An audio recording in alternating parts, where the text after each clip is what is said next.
Salut les amis et bienvenue dans le Poker One Show en direct de Las Vegas. On est au jour 6. Comment vas-tu Damien? Écoute, ça se passe super bien. Première fois que je suis avec toi dans une petite vidéo, ça fait plaisir.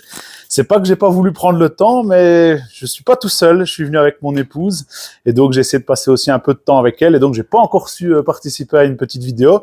Mais j'avais envie de te demander ton premier Vegas, Seb, comment tu trouves? Génial, mais déjà tu parles de notre première rencontre. Alors il faut savoir qu'on est dans la presque suite de Damien, puisqu'on est dans une chambre au Wynn. Vous avez vu, on est derrière le Treasure Island, donc un hôtel mythique de Vegas. Et donc franchement, c'est magnifique. Hein. On a voulu se faire plaisir. On m'avait beaucoup conseillé le Wynn. Mon ami Guillaume Gillet m'avait dit, écoute, va au moins faire plaisir à ta femme. Et il a eu raison. Donc, effectivement, on est en direct du Wynn. Ça se passe plutôt bien. Écoute, un début de séjour, on va dire, pour moi, c'était le D3, D4. Pour vous, c'était un peu plus long, D5, D6, parce que vous étiez là depuis un peu plus longtemps.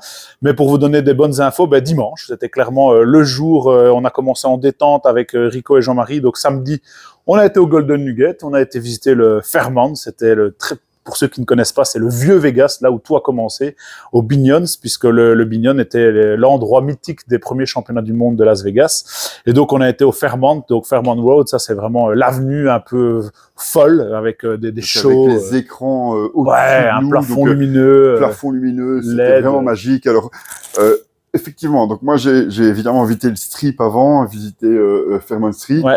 Soyons clairs, à choisir entre les deux, je suis plus old school.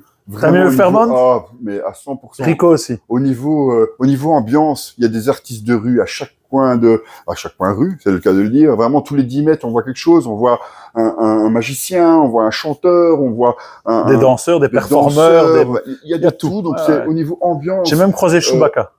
Oui, voilà, c'est ça. On croise tout le monde, que ce soit Mickey, Chewbacca ou Spider-Man, on a tout le monde. Donc, c'était génial. Ouais. Rien que les lumières, en fait, hein, c'est quand même déjà quelque chose de très important. Et alors, par rapport au strip, le strip, il y a quand même cette highway, hein, cette autoroute en plein milieu qui casse un peu. Hein. Qui casse un peu. Pour traverser, c'est pas évident. Tu veux aller en face, c'est pas possible. Tu vas faire 500 mètres. À Fairmont Street, c'est vraiment, t'es au milieu de tout le monde se croise, l'ambiance est vraiment au top. Hein, on n'a rien vu de problématique. Alors évidemment, les gens sont un peu bizarres à Vegas, mais ça, c'est encore autre chose. Donc c'était génial. On voit des casinos évidemment mythiques, puisqu'on a vu le Golden Nuggets, le Binions, d'autres casinos évidemment qui étaient là. Donc c'était vraiment génial. Et je vous dis, franchement, à choisir entre les deux ambiances, je suis peut-être un petit peu plus old school, mais voilà, c'était top. Et donc, justement, on parle du Golden Nuggets, et au Golden Nuggets, on a eu un dimanche. Écoute, on a voulu faire un petit warm-up cool avec Rico, on était fatigué, jet lag, on se demandait un peu ce qu'on allait jouer, par quoi on avait commencé. On avait hésité entre un satellite pour le main event, on avait hésité entre plein de choses. Et puis on s'est dit, non, on va aller faire visiter à nos épouses respectives le vieux Vegas, le Fairmont, et on en a profité pour aller au Golden Nugget. Il y avait un très beau $600. Où Alyosha était déjà qualifié. Il était déjà. Puisque le D2 était dimanche, il avait joué le vendredi. Jeudi ou vendredi, voilà. Donc je pense qu'il avait joué. Et on a joué le samedi, et ça s'est plutôt pas mal passé, puisque qualifié avec mon ami Ali Nafawi, qui était aussi présent. Tous les deux, ouais. Voilà, et donc on a été joué dimanche, et dimanche, super bonne nouvelle, puisque Ali Nafawi, Alyosha et moi-même, on deep-run ce tournoi. Voilà. On a vibré comme un belle 50e place sur 1390, j'aurais aimé mieux, mais bon, c'est comme ça. Voilà. Et donc au même moment, au Golden Nugget, assez ffou, parce qu'en fait, on a notre ami Brian au Venetian, dans le Deep Stack, qui va nous prendre un item pas loin des $3500. Donc c'était un $800. Voilà, tout à fait. Donc Venetian, là aussi, magique, ce casino. Pas été encore. Complètement dingue. T'as déjà été? Je dois dire, ah oui. Mais pas joué. J'ai pas joué, mais je t'avoue que j'ai accompagné Yannick qui faisait un tournoi là, et donc moi j'avais un autre tournoi un petit peu plus tard, et donc je me suis dit, tiens, je vais accompagner Yannick pour prendre des vidéos, des photos, pour essayer de faire partager évidemment avec tout le monde. Bon, déjà, comme dans tous les casinos, je me suis perdu, parce qu'en fait, c'est incroyable. C'est énorme. Ici, en fait, dès que tu rentres dans un casino, si tu fais vraiment pas attention, en fait, t'es perdu tout le temps. Et donc, je me suis perdu dans ce Vénitien, c'est magnifique. Le vieux Venise, le plafond bleu. Magique. On a l'impression d'être vraiment à Venise. C'était vraiment super. Ouais. Et donc là, effectivement, Brian qui termine, je crois qu'il fait demi-finale. Ouais. Après, on est un peu dans l'euphorie, on part un peu s'amuser, on boit un verre, on se remet dans un petit $200 pour dire de rigoler au Golden Nuggets quand on bust. Et là, moi et Alyosha, toujours dans l'euphorie, on a bust effectivement, puisque on a fêté ça, on a un petit peu picolé, mais notre ami Xavier Servet, lui, a pas fait que picoler, il a plutôt pris ce petit tournoi à $200 de manière très sérieuse, puisqu'il deal à 2. Et il prend presque 5000 $. 5006. Ouais. Donc, exactement, donc 5600 $, Xavier. Qui pour le moment est le plus gros item des joueurs belges qui sont présents. Et donc, il y avait 240 joueurs. Ouais, c'est ça, 250, 260 joueurs. 250 et donc, Xavier, l'ami de Ali Nafawi, a vraiment fait qui pour le moment a fait dans un plus petit tournoi, mais une très belle perf, un très bel item. Et en parlant de petits tournois, mine de rien, moi j'ai quand même fait à l'Orléans un 300 $ bounty. Et tu as pris quelques bounties aussi. Je fais pas ITM, malheureusement, je termine à 9 places des ITM, mais grâce à 6 bounties, en fait, je récolte 600 $. Donc c'est pas mal. Voilà, c'est pas mal. Donc ces petits tournois, faut pas les négliger quand on vient à Vegas. Puisqu'au bout il y en a partout. Souvent, c'est un peu ceux-là qui font que tu peux gérer ta bankroll un peu de manière un peu plus optimale. Après lundi, là, c'était, on va dire, un petit jour sans. On a tous tenté, enfin, pas tous. Moi, je n'ai pas joué, mais il y en a 2-3 qui n'ont peut-être pas joué. Mais sinon, tout le monde a voulu tenter sa chance dans le mini-main event à 1100 $. Là, hélas, chou blanc. Il n'y a rien eu. Horrible. Pas d'item. Donc, le mini-main event, c'était pas pour les Belges. En tout cas, c'était pas pour nous. Par contre, bien sûr, le tournoi que tout le monde, tant attendu, que tout le monde parlait déjà depuis la Belgique, c'était ce célèbre Mystery Bounty avec une enveloppe à 1 million $. À l'heure où on fait cette vidéo, l'enveloppe, hélas, 1 million $, est tombée. Ouais. Il y a une enveloppe à 250 000 $ qui est tombée aussi. Effectivement. Toi, Seb, hélas, t'as pas eu d'enveloppe, mais t'as quand même item et des 2 du Mystery Bounty, parce que, pour rappel, les 3 derniers niveaux, quasi, on était ITM. Donc, t'arrivais au D2 déjà avec un peu d'argent dans ta poche. On avait combien exactement on avait déjà 1900 $. Donc, en arrivant au D2, on avait déjà 1900 $. Donc, c'était déjà vraiment top. Très beau. Évidemment, on rêve, hein. On arrive là. J'avais que 8 blindes. Donc, je savais que j'allais pas forcément faire quelque chose de top. Mais, troisième main, j'ai paire de 7, je chauffe, je suis payé par As-Dame, ça tient. Donc, magique. Je me retrouve avec, on va dire 14-15 blindes. Donc, c'était top. Et puis malheureusement, un coup fatidique, j'ai un joueur qui est le même gars contre qui je viens de faire le As-Dame contre paire de 7, qui shove UTG avec As-10 off, donc un peu laid. J'ai paire de 10 à ce moment-là, évidemment, je call, hein, on y va, on est parti. Et on fait l'as et on prend l'as. Malheureusement, l'as au flop. Tu le couvrais en plus. Ouais, je le couvrais, donc j'avais le... D'autant plus ralent. Alors, assez marrant quand même, c'est que donc là, il me reste une blinde et demie, je pense. Peut-être deux blindes, puisque je crois que on est au blind 20, 40, donc il me reste 2 blindes et demie. Et là, le fameux Derek Shin, qui avait 2 blindes à ma table, au départ du dé, il avait 3 blindes, shove. Et donc là, je me retrouve, je viens de perdre le coup As-10 contre paire de 10. Wow. J'ai le fameux Derek Shin qui shove 100 000. Et là, je compte, j'ai 105 000. Ah ouais. 2 blindes, je me dis, c'est mon dernière chance d'avoir, tant pis. Donc lui, il shove, je crois, UTG ou UTG plus 1. Il y a le big stack de la table qui 3 bêtes, donc il met 105. Il y a le big stack de la table qui met 220. T'as celui à ma droite qui shove 650. Et là, je me retrouve avec valet 5 de cœur. 2 blindes et demi, on y va, hein.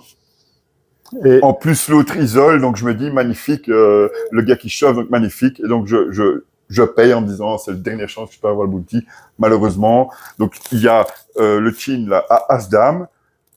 Donc, pour finir, le gars qui avait 3 bêtes call quand même le tapis de l'autre, hein, parce qu'il a 3 bounty, lui, en plus, avec valet 2 off. On est bien d'accord, mais moi, j'ai valet 5, dommage.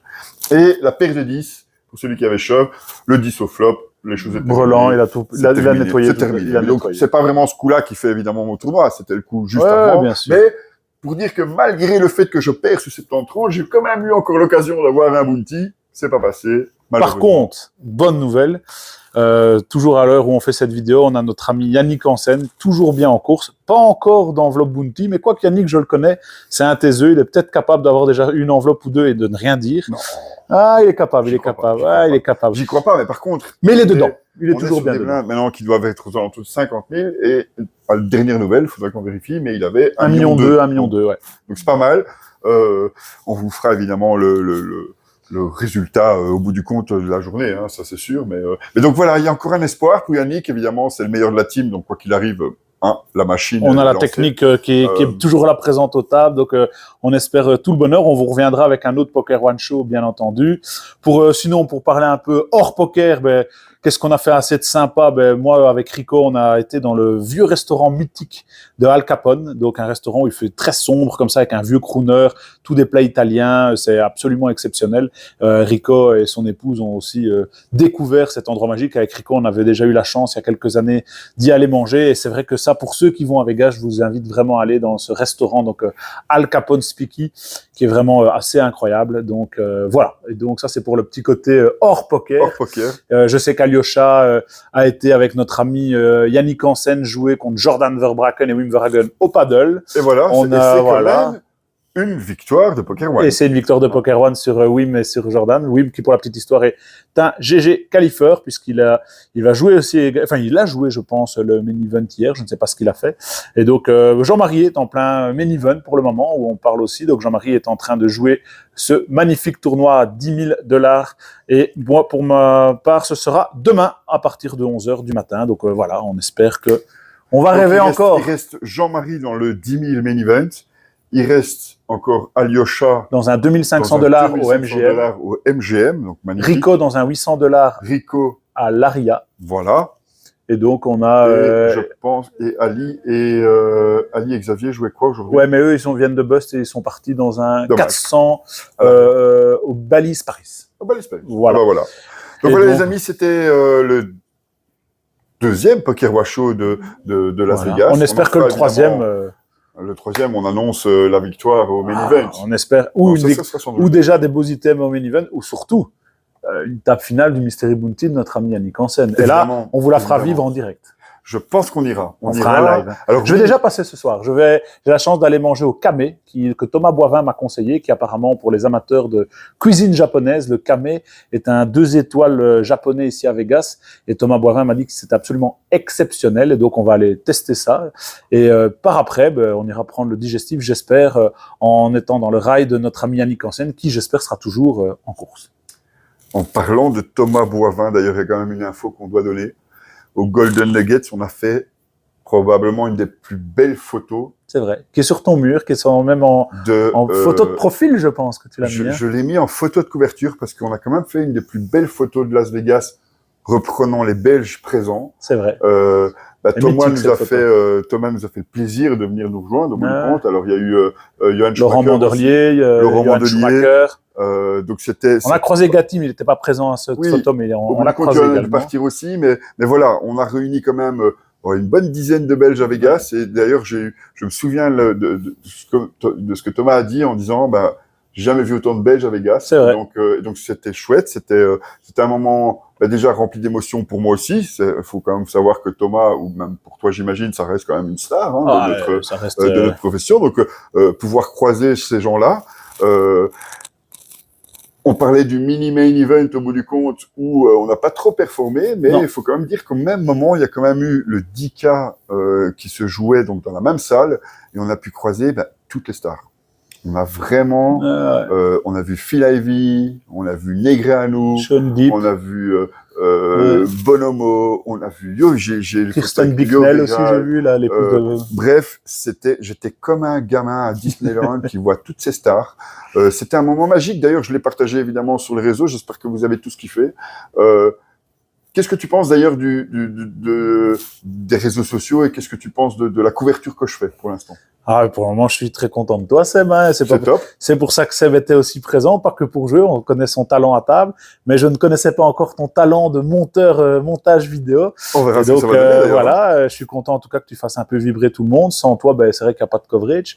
Et donc, c'est vrai que tu permets de donner des photos, des vidéos, des commentaires et voilà, sur ce qui se passe avec tous les joueurs belges qui font partie de l'aventure. Et donc, je souhaite encore le meilleur pour tout le monde, le meilleur pour toi aussi, puisque je sais que tu vas encore jouer. Donc, félicitations déjà pour ton travail, Seb. Merci. Et on vous dit à très vite et gros bisous. On va encore vous faire rêver. Je suis sûr qu'on va encore vous faire rêver. Ciao les amis. Ciao. Ciao.